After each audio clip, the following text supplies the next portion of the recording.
உடனே அவர் ராதா அண்ணா என்ன பண்ணாராம், ராமச்சந்திரா என் மூஞ்சியில் அந்த வசனத்தை பேசாத, நீ நீ பேசாத, அந்த வசனத்தை என் மூஞ்சியில் பேசாத அப்படின்னாராம். உடனே சொன்னாராம், அண்ணே நான் பண்ணலைண்ணே, ஆசிரியர் தான் பண்ணார் அப்படின்னாராம். உடனே அதுக்கு சொன்னாராம், இல்லை தாசு உங்ககிட்ட கொடுத்த விளக்கம் நல்லா இருந்தது, அது அப்படியே இருந்தால் நல்லா இருந்திருக்கும், நீ தான் குழப்பிட்டேன்னாராம்.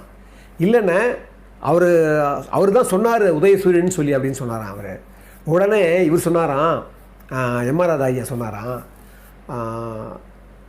தாஸ் அவர் சொன்ன விளக்கம் அவர் என்ன பேசியிருந்தார் இல்லை நான் பார்த்தேன், ஆனால் நீ என்ன வேணால் சொல்லிட்டு போ, அதை ஏன் மூஞ்சியில் சொல்லாத அப்படின்னாராம்.